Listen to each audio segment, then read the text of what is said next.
Hey guys, I'm Georgia and welcome back for another episode in my history series. Although I do wonder if this should be part of my history series. A few of you have been saying that I should start a new series on my channel in which I just profile badass women from history, and honestly that's a really great idea. So if this is something you'd enjoy, let me know and we can come up with a name for this new series.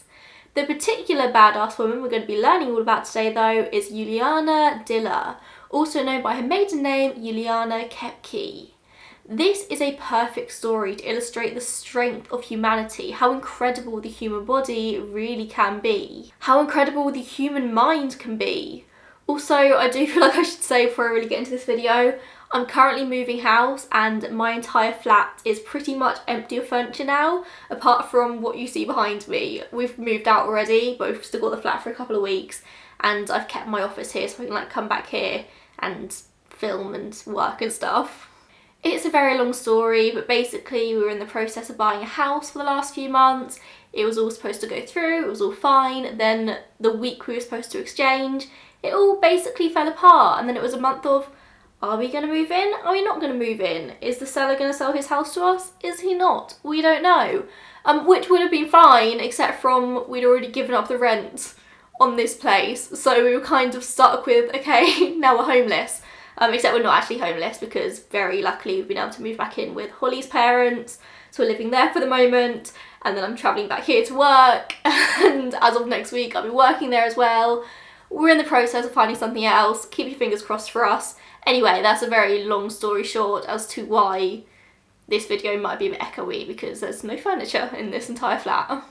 Anyway, I know you're not here to hear about my drama. Let's talk about Juliane.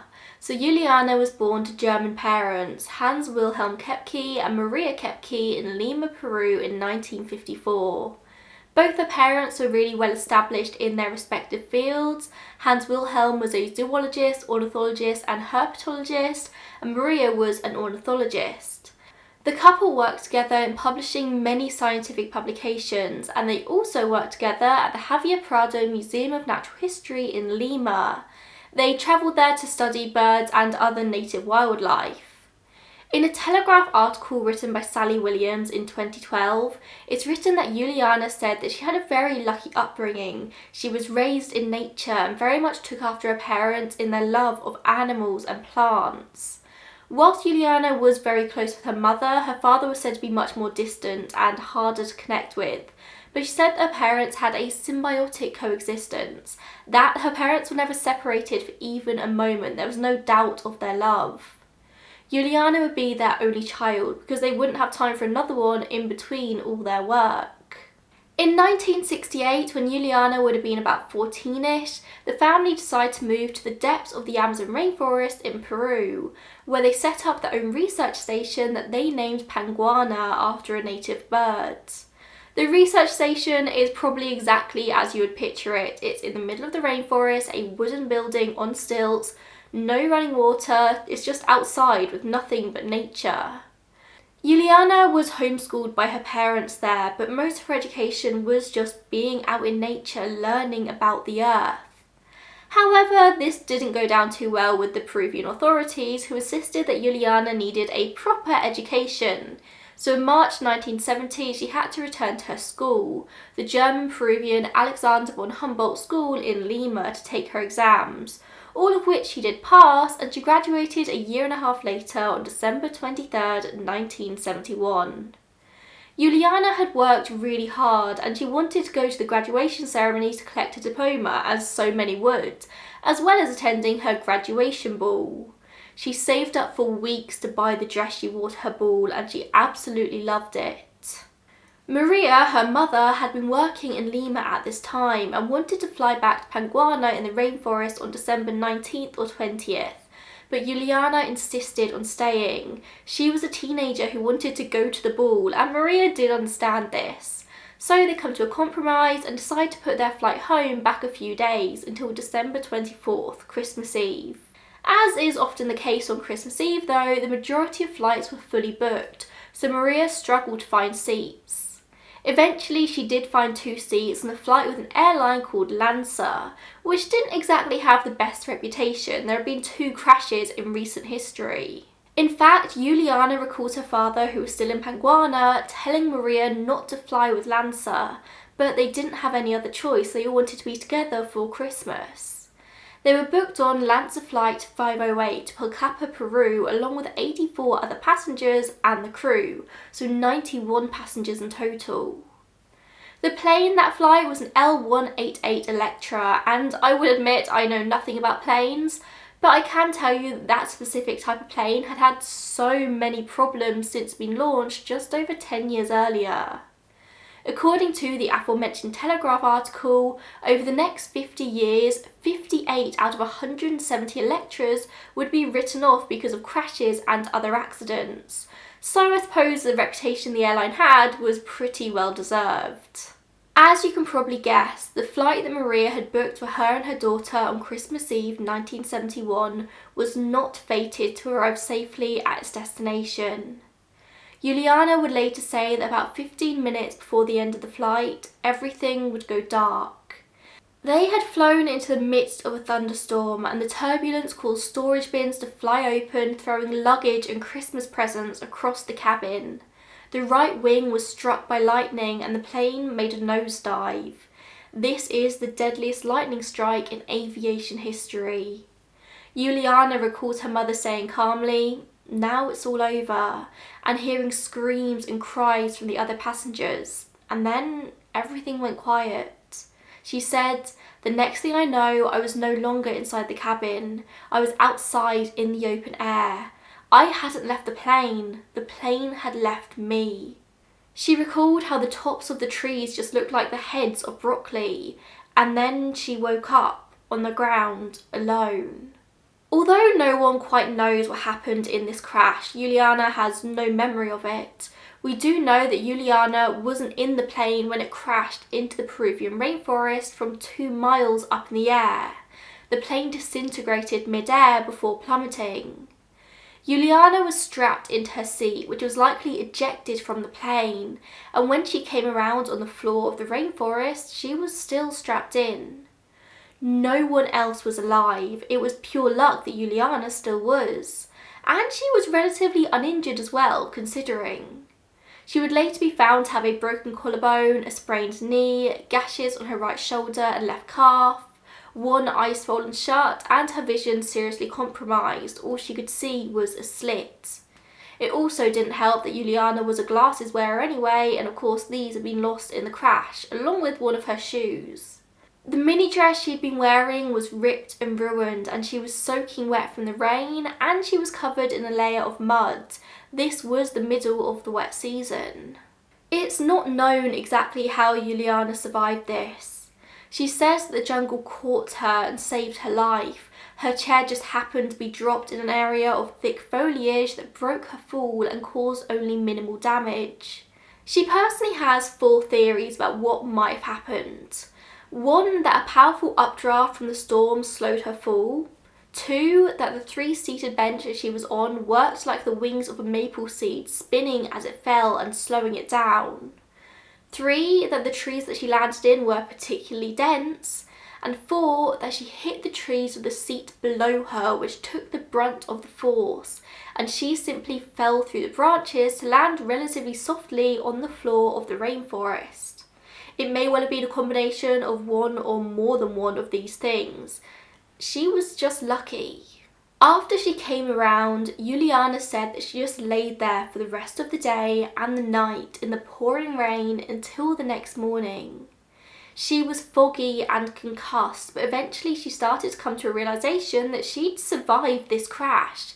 And then she started to recognise the sounds of the wildlife around her. She realised that she was in the same jungle that she called home. She was in the Amazon. Although she didn't know it at the time, she had landed only about 30 miles away from home, from Panguana. She realised if she was going to survive, then she needed to move. Eventually, Juliane unstrapped herself from that chair. I'm not sure at which point she realised that she was the sole survivor of this crash, but coming to that realisation must have been really tough. After exploring the immediate area, Juliane found 1 row of 3 seats jammed into the ground, 3 feet deep in the soil. The passengers were still seated, the top halves of their bodies buried. She was terrified that one of these bodies was that of her mother, so she used a stick to turn one of the feet and found that the woman was wearing nail polish, something her mother never did. So I suppose it might have provided a small amount of hope. Juliane had a huge advantage over anyone else who may have found themselves in her position here. She knew this area, she knew the nature and the wildlife, and she knew how to survive in the rainforest. She'd grown up there.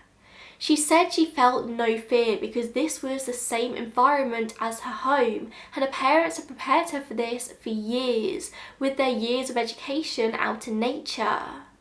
After she had taken her time to recover, to figure out what was going on, for the worst of the concussion and the fog to pass, Juliane figured out what she needed to do. In the days that came, Juliane made a vow to herself. If she lived, she would devote her life to a meaningful cause that served nature and humanity. Armed only with a small bag of candy to sustain her over her following journey, Juliane set off through the Amazon. The candy, just boiled sweets, would run out on day 4. Using knowledge that her father had taught her, she found a stream in the hope that following it would eventually lead to a river and therefore civilization. She knew that piranhas were a risk, but they were only dangerous in shallow water, so she made sure she floated midstream only. From her upbringing, she knew what water was okay to drink and what berries and plants were poisonous. However, this was wet season, so there was no fruit to pick to eat and no dry kindling around that she could make fire with. All that she had was her candy and river water, but she did know that there wasn't much danger of dysentery in the forest as it was largely uninhabited. But she knew she was in danger of jaguars, scorpions, snakes, spiders, stingrays, and a whole host of other potential predators. She followed the creek for a while until eventually she heard the familiar call of a bird called a hoatzin. Her ornithologist mother had told her before that you only find hoatzins near large bodies of water, near rivers. But this wasn't the direction that Juliane was headed in, so she had to make a choice. Abandon the creek and follow the sound, remembering what her mother had told her, or continue following the creek as her father had told her. She decided to follow the bird call and soon found the river. Juliane would walk in total with only one shoe, just a sandal, for 9 days. Most of that time she was walking through the water, sustaining herself with only river water, her knowledge, and a lot of luck.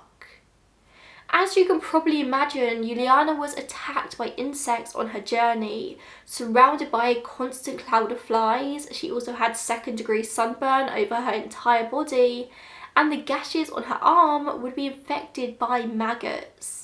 9 days into the walk and 11 days after the crash, on January 3rd, 1972, Juliane found an empty encampment and she gave herself some basic first aid, which included pouring some gasoline she'd found on the maggots in her arm. It worked, it got the maggots out, and she decided to rest in the encampment inside a hut. She thought that this would probably be where she died. But then Juliane heard voices. 3 Peruvian forest workers who lived there. She said that the first man she saw seemed like an angel to her, but the feeling wasn't quite mutual. The men were actually frightened of her at first, believing that she could have been a water spirit. But of course, Juliane spoke fluent Spanish. They let her stay there for the night and recuperate some energy before loading her into a boat and taking her to a hospital located in a small town nearby. It seems from there she was airlifted to a bigger hospital and reunited with her father. There's not a huge amount of information out there about Juliane's time in the rainforest. She's never spoken much about it, and even in her own autobiography, there's only a single chapter on it. But of course, she's not entitled to talk about her trauma. Against all the odds, Juliane Koepcke had survived not only a plane crash, but also 11 days alone in the Amazon rainforest. It turns out the intensive search by the Peruvian authorities for the plane had ended just the day before she was found, after 10 days. The chances that Juliane would be the sole survivor of this crash, having been one of the very few people equipped to survive in such conditions in the rainforest, is more than a stroke of luck. After her recovery, and she did recover fully eventually, Juliane would assist search parties in locating the crash site from her hospital bed, and therefore in the recovery of the bodies. Her mother's body was sadly discovered on the 12th of January 1972. As you can imagine, the details of Juliane's story reached media outlets all over the world. People love an against all odds survival story. But Juliane found it overwhelming, as anyone would. The media were like wolves after the gory details that Juliane simply didn't want to talk about. The vast majority of articles about her experience were wildly inaccurate. One account in Life magazine from 1972 described how she travelled down the river on a raft she made of vines and branches. She didn't have the tools to do such a thing. In 1974, there was an Italian film made about her story entitled Miracles Still Happen, and Juliane did collaborate with the makers, but ultimately it would portray her as a hysterical teenager. After this, Juliane would refuse to speak to the media anymore, and she all but disappeared from the public eye for 4 decades. It's completely understandable. Juliane would suffer with PTSD in the aftermath, and she was never offered any kind of therapy or mental help. And she said it would take her 10 years to really let her mother's death sink in. She still suffers from shock even to this day. After the bulk of her recovery, Juliane moved to Germany and saw through on the pledge that she'd made to herself, to devote her life to a meaningful cause, and of course she followed in the footsteps of both of her parents. Biology was her calling, and she soon got a degree in the subject. Her graduate thesis would be on diurnal butterflies, and her subsequent doctoral dissertation for a PhD would be on bats. She became a zoologist. In the mid-80s, while studying for a PhD at the University of Munich, she was offered a part-time position at the university and has stayed there ever since. It was also there that she would meet her husband, Eric Diller, an expert on parasitic wasps. And eventually, after her father's death, 19 years after the crash, Juliane would take on her parents' legacy. She would take on Penguana and continue their work, which is now the oldest biological research centre in Peru. From the 70s, Juliane and her father would lobby the government to protect this area, and in 2011 this paid off when the Ministry of Environment declared Penguana a private conservation area. The centre has expanded over the years from the original 445 acres to now 4,000 acres. Over the past few decades, Penguana has provided the key to so many important scientific discoveries. It's a place of extraordinary biodiversity and is used by biologists all over the world. Juliane herself was based there during her dissertation and documented 52 different species of bats on the reserve. She said, "We now know of 56. By contrast, there are only 27 species in the entire continent of Europe." Juliane Diller is now 67 years old. She suffered for decades from the trauma and says that she only began to heal in 1998 when she was contacted by movie director Werner Herzog.